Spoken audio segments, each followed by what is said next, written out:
Hello, welcome back to my channel. ഇന്ന് ഞാൻ വന്നിരിക്കുന്നത് നിങ്ങളോട് പറഞ്ഞൊരു വാക്ക് പാലിക്കാനാണ്. 2 ദിവസം മുമ്പ് ഞാൻ പറഞ്ഞിട്ടുണ്ടായിരുന്നു ഞാൻ എൻ്റെ യാത്രയെക്കുറിച്ചും തിരിച്ചു വരുന്നത് എങ്ങനെയാണെന്നൊക്കെ കേട്ടോ. അപ്പോൾ ഞാനിപ്പോൾ ഉള്ളത് തമ്പാനൂർ KSRTC ബസ് സ്റ്റാൻഡിലാണ്. രാത്രിയായി. ഇവിടെ കണ്ടോ, എമർജൻസി മെഡിക്കൽ കെയർ യൂണിറ്റൊക്കെ പുതിയതായി തുടങ്ങിയതാണ് കേട്ടോ ഇതൊക്കെ.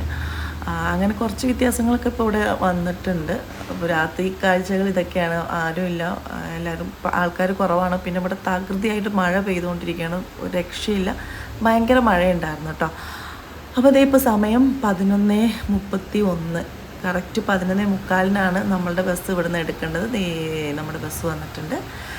അപ്പോൾ ഇതാണ് ഇന്നത്തെ വിശേഷം. ഞാൻ ഇന്ന് യാത്ര ചെയ്യാൻ പോകുന്നത് മിന്നലിലാണ്. KSRTCയുടെ മിന്നൽ സർവീസിനെ കുറിച്ചിട്ടുള്ള വീഡിയോ ആണ് ഇന്ന് ഉള്ളത് കേട്ടോ. അപ്പോൾ ATC 205 അതിലാണ് നമുക്ക് പോകേണ്ടത്. ട്രിവാൻഡ്രത്ത് നിന്നും കോഴിക്കോട് വരെയാണ് ഇത് പോകുന്നത്. രാവിലെ 7 മണിക്കെങ്ങാണ്ട് ഇത് കോഴിക്കോട് റിപ്പോർട്ട് ചെയ്യണം. അതാണ് മിന്നലിൻ്റെ ടൈമിംഗ്.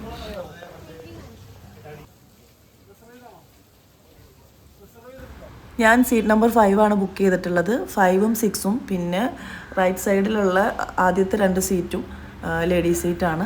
അപ്പോൾ ഞാൻ അങ്ങനെ നോക്കിയപ്പോൾ ആദ്യത്തെ 2 സീറ്റ് ഫില്ലായപ്പോൾ പിന്നെ 5 ബുക്ക് ചെയ്തു. അങ്ങനെയൊക്കെ ഞാൻ ഇപ്പോൾ ഇതേ ബസ്സിൽ കയറി കംഫർട്ടബിളായിട്ട് ഇരിക്കുന്നുണ്ട്. ഇതാണ് നമ്മുടെ ബസ്സിൻ്റെ ഉൾവശം വരുന്നത്. DLX ബസ്സൊക്കെ ആണെന്നാണ് ഇവർ അഭിപ്രായപ്പെടുന്നത്. പിന്നെ സീറ്റിൻ്റെ കാര്യം എങ്ങനെയുണ്ടെന്ന് ചോദിച്ചു കഴിഞ്ഞാൽ എനിക്ക് വലിയ തെറ്റായിട്ടൊന്നും തോന്നിയിട്ടില്ല. പുഷ് ബാക്ക് സീറ്റാണ്, കുഴപ്പമൊന്നുമില്ല, നല്ല കണ്ടീഷൻ സീറ്റുകളാണ്. പിന്നെ ഈ ഒരു എമൗണ്ടിൽ നമുക്ക് ട്രിവാൻഡ്രത്ത് നിന്നും കൊച്ചി വരെ പോകണമെന്നുണ്ടെങ്കിൽ അത് KSRTCയുടെ നല്ല ഓപ്ഷൻ തന്നെയാണിത്. എനിക്കിപ്പോൾ വെറും 315 രൂപയാണ് വിത്ത് ടാക്സ് എനിക്ക് ചാർജ് ആയിട്ടുള്ളത്. അപ്പോൾ 301 രൂപയാണ് കറക്റ്റ് എമൗണ്ട് വരുന്നത്. അപ്പോൾ ഇത് 11:50 ആയിട്ടുണ്ട്. 11:45 ഇവിടുന്ന് ബസ് സ്റ്റാർട്ട് ചെയ്യേണ്ടത്. പക്ഷേ മഴ ആയതുകൊണ്ട് ഇവർ 5 മിനിറ്റും കൂടെ നോക്കിയിട്ടുണ്ട്. കാരണം ബുക്ക് ചെയ്ത പാസഞ്ചേഴ്സ് ആരെങ്കിലും എത്താനുണ്ടെങ്കിൽ എത്തട്ടെ എന്നുള്ള രീതിയിൽ വെയിറ്റ് ചെയ്തതാവണം. 5 മിനിറ്റും കൂടെ ലേറ്റ് ആയിട്ടാണ് ബസ് ഇവിടെ നിന്ന് എടുത്തിട്ടുള്ളത്. സാധാരണഗതിയിൽ കറക്റ്റ് ടൈമിന് തന്നെ ബസ് സ്റ്റാർട്ട് ചെയ്യാറുണ്ട്. അപ്പോൾ നമ്മളിതേ യാത്ര തിരിക്കുകയാണ്. ഇനിയാണ് മക്കളെ അഡ്വഞ്ചർ. നമ്മൾ ഈ വലിയ കാശൊന്നും മുടക്കി ഒരു റൈഡറിലും പോയി കയറേണ്ട ആവശ്യമൊന്നുമില്ല. അഡ്വഞ്ചർ എന്ന് പറഞ്ഞു കഴിഞ്ഞാൽ അഡ്വഞ്ചർ ട്രിപ്പാണ്. ഇതിനകത്ത് കയറിയാൽ മതി. നമ്മളെ ഹാർട്ടൊക്കെ ഇടിച്ച് തീർന്ന് നിൽക്കും. ഞാനിതിൽ കുറേ പ്രാവശ്യം യാത്ര ചെയ്തിട്ടുണ്ട്. കാരണം പെട്ടെന്ന് നമുക്ക് ട്രിവാൻഡ്രത്ത് നിന്ന് കൊച്ചി എത്തണമെങ്കിൽ വേറെ ഓപ്ഷനൊന്നുമില്ല, മിന്നലിൽ കയറിയാൽ മതി, വേഗം എത്തൂട്ടാ. പിന്നെ ചില മിന്നൽ സർവീസ് എനിക്ക് അത്ര വലിയ ഫാസ്റ്റായിട്ട് തോന്നിയിട്ടില്ല. പക്ഷേ ഈ കോഴിക്കോട്, ട്രിവാൻഡ്രം കോഴിക്കോട് ഈ ബസ്സുണ്ടല്ലോ 11:45 മിന്നൽ, അതൊരു അപാര സംഭവമാണ്. കറക്റ്റ് ടൈമിങ് അവർ കീപ്പ് ചെയ്യുന്നുണ്ട്. അപ്പോൾ എനിക്കത് ഭയങ്കരമായിട്ട് അതിശയമായി തോന്നിയിട്ടുള്ള കാര്യമാണ്. പല പ്രാവശ്യവും ഞാനിതിൽ യാത്ര ചെയ്യുന്ന സമയത്തും യാത്രക്കാരൊക്കെ എഴുന്നേറ്റ് നിന്ന് ചീത്ത വിളിക്കുന്നതൊക്കെ ഞാൻ കേട്ടിട്ടുണ്ട്. കാരണം അത്രയ്ക്കും സ്പീഡ് കൂടുതലായിരിക്കും, നമുക്ക് ഭയങ്കര പേടി തോന്നും, അങ്ങനെയൊക്കെ ആയിരിക്കും. പക്ഷേ അവർക്കൊരു ടൈമിംഗ് ഉണ്ട്. അവർക്ക് ഈ സമയം അവിടെ റിപ്പോർട്ട് ചെയ്യണം എന്നുള്ളത് കൊണ്ട് തന്നെ അവർ അതൊന്നും ശ്രദ്ധിക്കില്ല. അവർ കറക്റ്റായിട്ട് അത് അവിടെ റിപ്പോർട്ട് ചെയ്തിരിക്കും എന്നുള്ളതാണ്. പക്ഷേ ഇപ്പോൾ അടുത്തൊരു ന്യൂസ് ഉണ്ടായിരുന്നു, മിന്നൽ ഇങ്ങനെ ഒരു ആക്സിഡൻ്റ് ആയി 10-25 പേർക്ക് പരിക്ക് എന്നൊക്കെ ഉള്ളത്. ഇതൊക്കെ കേൾക്കുമ്പോൾ സത്യത്തിൽ പേടിയാവും കേട്ടോ. എന്നാലും നമ്മുടെ ആവശ്യങ്ങൾക്ക് എപ്പോഴും മിന്നൽ തന്നെയാണ് ബെസ്റ്റ്. പെട്ടെന്ന് എത്തണമെങ്കിൽ മിന്നൽ തന്നെയാണ് നല്ലത്. KSRTC കയറുവാണെങ്കിൽ മിന്നൽ തന്നെയാണ് നല്ല ഓപ്ഷൻ. ഈ പറയുന്ന ലോ ഫ്ലോർ ആണെങ്കിലും എന്താണെങ്കിലും എനിക്ക് ഈ പറഞ്ഞ കാശിനുള്ളൊരു സർവീസോ ഇതോ ഒക്കെ അതിനകത്തുണ്ടെന്ന് എനിക്ക് തോന്നിയിട്ടില്ല. പിന്നെ ബാക്കി എല്ലാ ബസ്സുകളും അതിൻ്റെ സമയമെടുത്ത് സാവധാനം വരുന്നത് തന്നെയാണ്. അവർക്കിപ്പോൾ അങ്ങനെ റിപ്പോർട്ടിംഗ് ടൈമൊന്നും ഉണ്ടെന്ന് എനിക്ക് തോന്നുന്നില്ല. കറക്റ്റ് ടൈം കൊണ്ടൊന്നും അറിയില്ല. അതൊക്കെ അറിയുന്നവരാരെങ്കിലും ഉണ്ടെങ്കിൽ ഒന്ന് കമൻറ്റ് ചെയ്തേക്കുക. അപ്പോൾ നമ്മളിതേ ട്രിവാൻഡ്രം വിട്ടുകൊണ്ടിരിക്കുകയാണ്. ഇനി സ്പീഡ് കൂടി. പിന്നെ വരുന്ന വഴി മുഴുവൻ റോഡ് മോശമാണ്. അത് നിങ്ങൾക്ക് എല്ലാവർക്കും അറിയാവുന്ന കാര്യമായിരിക്കും. തിരുവനന്തപുരത്ത് നിന്ന് സ്റ്റാർട്ട് ചെയ്ത് കഴിഞ്ഞാൽ ഇങ്ങ് കൊച്ചി എത്തുന്ന വരെയും റോഡ് മോശമാണ്. പിന്നെ മഴയുണ്ട് അതിൻ്റെ കൂട്ടത്തിൽ. അപ്പോൾ അതൊക്കെ തരണം ചെയ്തുകൊണ്ടൊരു ഡ്രൈവർ ഈ പറഞ്ഞ സമയം കൊണ്ട് തന്നെ ഇവിടെ എത്തിക്കുക എന്ന് പറഞ്ഞു കഴിഞ്ഞാൽ ചില്ലറ കാര്യമൊന്നുമല്ല. പിന്നെ ആകെ സ്റ്റോപ്പുള്ളത് കൊല്ലം, പിന്നെ ആലപ്പുഴയുണ്ട്, പിന്നെ നേരെ കൊച്ചിയാണ്. വേറെ എവിടെയും ഈ ബസ്സിന് സ്റ്റോപ്പില്ല. ആരെങ്ങനെ എവിടെ നിന്ന് കൈ കാണിച്ചാലും നിർത്തത്തുമില്ല. പിന്നെ സ്പീഡ് ലിമിറ്റ് എന്ന് പറഞ്ഞ സാധനം ഇതിലില്ലേ എന്ന് എനിക്ക് തോന്നിയിട്ടുണ്ട്. വേറെ എല്ലാ വണ്ടികൾക്കും ഇത്ര സ്പീഡ് ലിമിറ്റ്, ഈ ഭാഗത്ത് സ്പീഡ്, അങ്ങനെയൊക്കെ പല ക്രമീകരണങ്ങളും റോഡിലുണ്ടല്ലോ. പക്ഷേ നമ്മുടെ മിന്നലിൻ്റെ സർവീസിന് അതൊന്നും ബാധകമില്ല. ഒരു പ്രാവശ്യം എൻ്റെ ഒരു എക്സ്പീരിയൻസ് മിന്നലിൽ കയറിയിട്ട് ഒരു ആംബുലൻസിനെ ഓവർടേക്ക് ചെയ്തു പോയ ഒരു സംഭവം വരെ ഞാൻ കണ്ടിട്ടുണ്ട്. അപ്പോൾ ഞാനിങ്ങനെ വിചാരിച്ചിട്ടുണ്ട്, മിന്നൽ കുറേ ഇത് കയറ്റി വിട്ടു, ആംബുലൻസിന് മുമ്പോട്ട് കയറ്റി വിട്ടു, പൊക്കോട്ടെ എന്ന് വിചാരിച്ച് വിട്ടിട്ടും ഇവർ പോയി നീങ്ങുന്നില്ല. അപ്പോൾ പിന്നെ മിന്നൽ ഓവർടേക്ക് ചെയ്ത് മിന്നൽ കയറി പോകുന്നു. അപ്പോൾ അങ്ങനെയൊക്കെ എനിക്ക് ഭയങ്കര ക്രേസായിട്ട് തോന്നാറുണ്ട് ഇവരെ ഡ്രൈവിങ്ങും കാര്യങ്ങളൊക്കെ.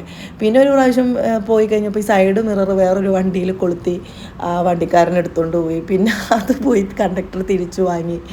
അങ്ങനെയൊക്കെ വണ്ടിയുടെ ഓരോ പാർട്സൊക്കെ ഓരോ പ്രാവശ്യം കൊണ്ടുപോകാറുണ്ട് ഏതെങ്കിലും വണ്ടികൾ. അപ്പോൾ അതൊന്നും ഒരു വിഷയമല്ല, അതൊന്നും ഒരു മൈൻഡ് ചെയ്യത്തുമില്ല. അപ്പോൾ അങ്ങനെയൊക്കെയാണ് ഇവരുടെ സർവീസ് എന്ന് പറഞ്ഞു കഴിഞ്ഞാൽ.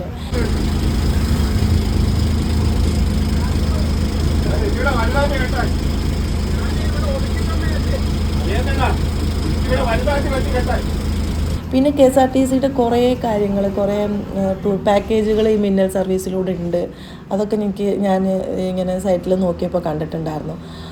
പിന്നെ അങ്ങനെ കുറേ ഒട്ടധികം അനവധി സവിശേഷതകളുള്ള ഒരു ബസ്സാണ് മിന്നൽ. ഇങ്ങനെ ഇരിക്കണമെന്ന് നോക്കണ്ട, വലിയ പുള്ളിയാണ്. പിന്നെ എൻ്റെ കാര്യമാണെങ്കിൽ എനിക്ക് KSRTC യാത്ര ചെയ്യാൻ ഭയങ്കര ഇഷ്ടമാണ്. രാത്രി KSRTCയിൽ ഈ സൈഡ് സീറ്റ് അതൊരൊന്നൊന്നര എക്സ്പീരിയൻസ് ആണ്. നമ്മൾ നല്ല ഹെഡ്ഫോണിലൊക്കെ നല്ല പാട്ടൊക്കെ കേട്ടിട്ട് ഇങ്ങനെ ഇരുന്ന് കഴിഞ്ഞാൽ ആ ഒരു ഫീല് അത് വേറെയാണ്. അത് പറഞ്ഞറിയിക്കാൻ പറ്റില്ല. അങ്ങനെ യാത്ര ചെയ്യാൻ ഇഷ്ടമുള്ളവരൊക്കെ ഒന്ന് കമൻ്റ് അടിയിട്ടാ. അപ്പോൾ ഞാൻ നല്ലോണം ആസ്വദിച്ച് ഇരിക്കുന്നുണ്ട്. എല്ലാവരും നല്ല ഉറക്കമാണ്. ഈ ബസ്സിനകത്ത് എങ്ങനെ ഇവരൊക്കെ ഇങ്ങനെ കിടന്നുറങ്ങുന്നു എന്നുള്ളത് എന്നെ അതിശയിപ്പിക്കുന്ന കാര്യമാണ്. എനിക്കെന്തായാലും ഉറങ്ങാൻ പറ്റത്തില്ല, നല്ല പേടിയാവും. അപ്പോൾ ഞാൻ ഇടയ്ക്ക് ചെറിയ ചാറ്റൽ മഴയൊക്കെ ഉണ്ട്, നല്ല തണുത്ത കാറ്റുണ്ട്, നല്ല തണുപ്പാണ്, എന്നാലും അടിപൊളി. അപ്പോൾ നമ്മളിതേ കൊല്ലത്തൊക്കെ ഒരു 2 മിനിറ്റ് തികച്ച് നിർത്തിയിട്ടില്ല.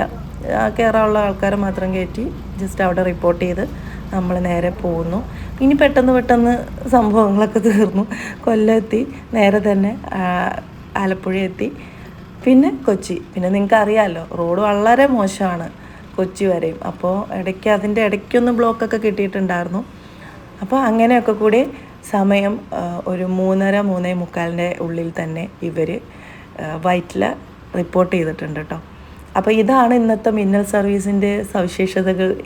ഇന്ന് എനിക്ക് മിന്നലിലുണ്ടായ എക്സ്പീരിയൻസും ഇതൊക്കെ തന്നെയാണ്. കുറ്റം പറയാൻ വേണ്ടി ഞാനിതിനകത്തൊന്നും കാണുന്നില്ല. പക്ഷേ ഇത്ര സ്പീഡിൻ്റെ ആവശ്യമുണ്ടോ എന്ന് ചോദിച്ചു കഴിഞ്ഞാൽ, സ്പീഡ് പേടിയുള്ളവർ വേറെ ബസ്സിൽ കയറിക്കൊള്ളാം. ഇതും നമുക്ക് ആവശ്യമാണ്. കറക്റ്റ് ടൈമിങ്ങിൽ നമുക്ക് എത്തണമെങ്കിൽ വേറെ ഓപ്ഷനില്ല. ഇപ്പോൾ ട്രെയിനിനാണെങ്കിലും ഒരുപാട് ഓപ്ഷൻ ഉണ്ട്. ഇപ്പോൾ വന്ദേ ഭാരതൊക്കെ പെട്ടെന്ന് തന്നെ എത്തും. അപ്പോൾ അത്രയും കാശ് മുടക്കി വരാൻ കഴിവുള്ളവർക്ക് അത് നല്ല ഓപ്ഷനാണ്. പക്ഷേ സാധാരണക്കാരന് പെട്ടെന്ന് ഇപ്പോൾ കൊച്ചിയിൽ നിന്ന് ട്രിവാൻഡ്രത്തേക്കും ട്രിവാൻഡ്രത്ത് നിന്ന് കൊച്ചി കോഴിക്കോടൊക്കെ എത്തണമെന്നുണ്ടെങ്കിൽ നല്ല ബെസ്റ്റ് ഓപ്ഷൻ തന്നെയാണ് മിന്നൽ. അപ്പോൾ ഇതും അനിവാര്യമാണ്. എന്നാൽ പക്ഷെ നമ്മുടെ റോഡിൻ്റെ കണ്ടീഷനൊക്കെ വെച്ച് നോക്കുമ്പോൾ നല്ല റിസ്ക് ഉള്ള പരിപാടിയാണ് ഇത്. രണ്ടഭിപ്രായം നിലനിൽക്കുന്ന ഒന്ന് തന്നെയാണ് മിന്നൽ ബസ്. എന്തായാലും എനിക്ക് വലിയ ഉപകാരപ്പെട്ടിട്ടുണ്ട്. പെട്ടെന്ന് വീട്ടിലെത്താലോ. അപ്പോൾ അതൊക്കെയാണ് ഇന്നത്തെ വീഡിയോ നിങ്ങൾക്ക് എല്ലാവർക്കും ഇഷ്ടപ്പെട്ടെന്ന് വിശ്വസിക്കുന്നു. പക്ഷേ നമ്മുടെ റോഡിലെ ബ്ലോക്ക് അത് ഒരു മിന്നൽ വിചാരിച്ചാലും മാറില്ല, അല്ലേ?